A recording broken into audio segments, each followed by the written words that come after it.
કમલેશ્વર કુરુક્ષેત્ર સ્મશાન ભૂમિ જીર્ણોદ્ધાર ટ્રસ્ટ પ્રમુખ. પહેલું તો જે ગેસ પુરવઠો છે સ્મશાનનો તેને યુદ્ધની ગંભીર કટોકટી કોઈ અસર થઈ શકે કે થઈ શકે એવી હાલત જ નથી, એને કોઈ લેવા દેવી નથી. કુરુક્ષેત્ર દર મહિને 350-400 જેટલા એવરેજ અહીંયા અગ્નિ સંસ્કાર છે, 400 જે સેતુ નામની કંપની છે એ સોશિયલ ટ્રાન્સફોર્મેશન ઇકોનોમિક સંસ્થા છે ગાંધીનગરની. એનો મૂળભૂત કદાચ હેતુ એ હોઈ શકે કે CRS ફંડનું કોમ્યુનિકેટ કરતી હોય કે કોર્ડિનેટ કરતી હોય. જ્યારે 1998માં આપણે કુરુક્ષેત્ર સ્મશાન ભૂમિમાં પહેલી વાર ગેસ આધારિત સબસૈયા કાર્યરત કરી ત્યારે તત્કાલીન સિન્હા સાહેબ અહીંયા જે સ્વર્ગસ્થ RP સિન્હા સુરત મહાનગરપાલિકાના આરોગ્યના ડેપ્યુટી કમિશનર હતા, એવી રીતે એના ભાઈ જે સિન્હા ગુજરાત ગેસના MD હતા અને ત્યારે જ પર્યાવરણ મંત્રી ભગુભાઈ વિમલભાઈ હતા.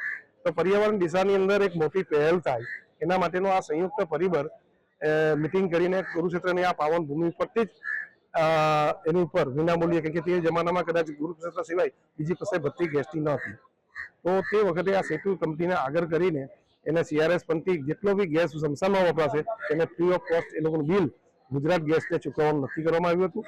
અને ગુજરાત ગેસ બિલે આજ લગી બિલ નથી લીધું એવું નથી, બિલ લીધું જ છે, એને કોઈ કંપનીએ આપ્યું છે. અને હવે એ કંપની તરફથી એવો પરિપત્ર આવ્યો છે કે ભાઈ હવે આવનારા વર્ષથી નેક્સ્ટ યરથી કે જે કંઈ બિલ આવશે 100 રૂપિયાનું, તો એમાં 75 પૈસા અમે ચૂકવશું, 25 પૈસા સ્મશાન આપવાના રહેશે. એના પછીના વર્ષે 100 રૂપિયામાંથી 50 રૂપિયા તમારે ચૂકવવા રહેશે અને 50 રૂપિયા અમે ભોગવશું. એના ત્રીજા વર્ષે 75% સ્મશાન ભોગવશે અને 25 રૂપિયા હું ચૂકવીશ. આ રેશિયા પ્રમાણે પછી ચોથા વર્ષે એ 0 કરવામાં આવશે.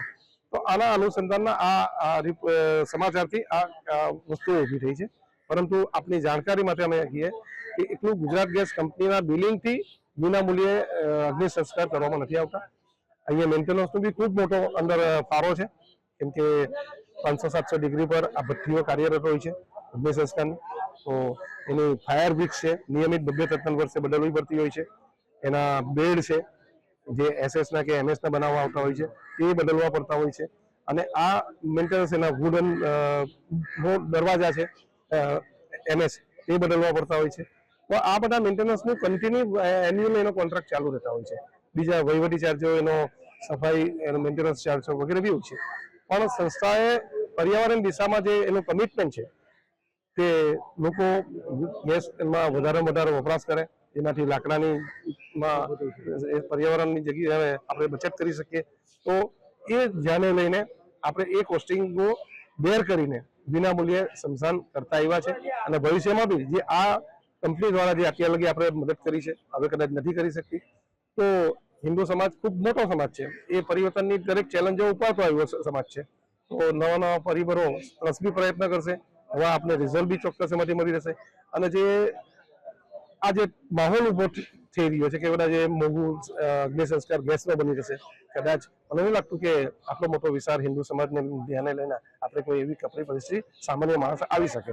ખૂબ જ સરળતાથી એ વહીવટ ચાલશે અને સરળતાથી એના ઉપાયો શોધવામાં આવશે. ટ્રસ્ટ પરિવાર એમાં પણ પ્રયત્નશીલ રહેશે કે કેમ કરીને યથાવત સ્થિતિને જાળવી રખાય છે અને એ રીતે કાર્ય કરી રહ્યો છે. આજે પર ડે 30 અગ્નિ સંસ્કારો 30 થી 35 અહીંયા કરવામાં આવ્યા છે. તેમાં 50% ગેસ પર હોય છે. તો એ ગરીબ અને મધ્યમ વર્ગ એમાંથી ECS સુરત મહાનગરપાલિકામાં દર વર્ષે એન્યુઅલ આપણે મદદ કરતી હોય છે. એનો ઇલેક્ટ્રિસિટીનો બિલ છે, એનું સફાઈ મેન્ટેનન્સ છે વગેરેમાં 50% એ લોકો ઠરાવથી વર્ષોથી આપી રહેલા છે. તો એ ઠરાવમાં પણ એ લોકો આ ગેસનો ઉમેરો કરીને આપણે પ્રયત્નશીલ થઈને એનો કોઈ ઉકેલ લાવી શકશું. એટલે એવી કોઈ સમસ્યા નથી. સમસ્યાના હલ માટે ચોક્કસ આપણે સામૂહિક પ્રયત્ન કરશું તો સારો રિઝલ્ટ મળશે.